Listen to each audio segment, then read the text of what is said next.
Labdien! Tātad situācija ir sekojoša. Esmu salicis visu furnitūru, esmu salicis visas vajadzīgās atvilknes. Atvilknes ir pilna izvilkuma ar tiponu tieši tāpat kā iepriekšējai mēbelē taisījām. Tā galda virsma šeit viņai būs stiķis, un tā doma ir tāda pati, kā bija taisīts tam baltajam galdam, kas jums jau ir uzstādīts. Tātad te būs stiķa vieta, bet no apakšas viņš tiks savilkts, tās ir tādas galda virsmu savilces, lai tas galds tā kā ir izturīgs. Ar vienu man šķiet būtu pamaz, ņemot vērā, ka tur tas ir tāds kārtīgs darba galds jābūt, tad līdz ar to arī, lai ilgmužīgā kalpo likša divas nedaudz dārgāk sanāk, bet toties tas būs izturīgāk. Ko esmu pamainījis projektā?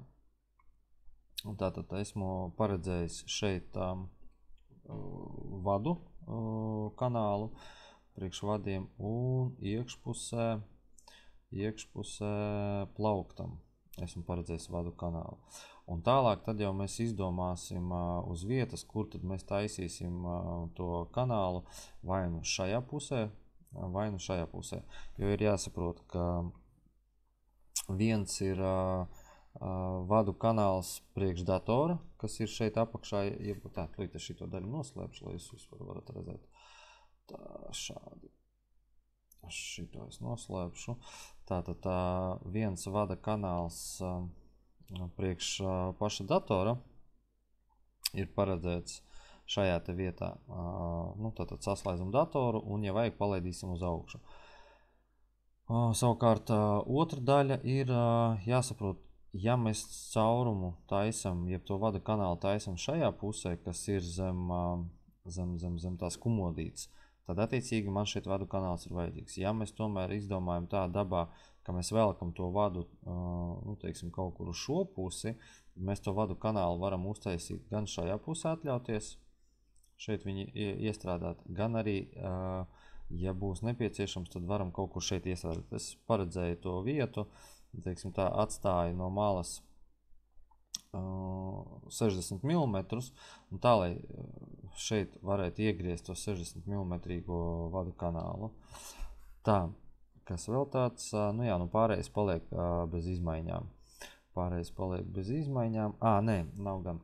Tātad izmaiņas vēl ir šeit. Ja pirms tam pirmais projektos varbūt bijāt pamanījuši, ka es biju taisījis atsevišķu cokolu, un man visu laiku nepatika, ka tā kāja tur spīd cauri.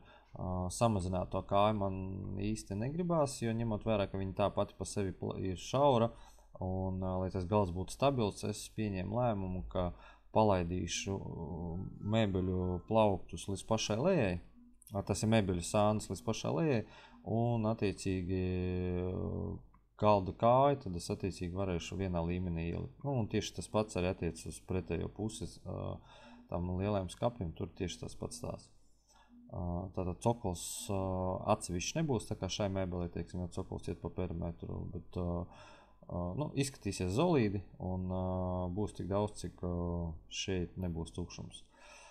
Tā, kas vēl tāds. Un pārējais tad ar durvīm tad arī skaidrs, liekam to pašu balto materiālu un augšā stikls. Es gan neesmu vēl saņēmis no partnera piedāvājumu, jo šādas durvis mēs paši netaisam, tos mēs pasūtam. Es neesmu vēl saņēmis piedāvājumu, bet nav zināms, vai nu te būs 4 vērtnes, kuras tiks savienot savā starpā, vai 4 atsevišķas vērtnes, vai vienā veselā. Tā kā 2 vērtnes, viena labā, viena kreisā, tā kā šeit šobrīd ir norādīts. Vēl īsti nezinu, kādu man partneris atsūtīs, tad tiklīdz man būs tā informācija, tad es reiz jums arī pateikšu smalkāk.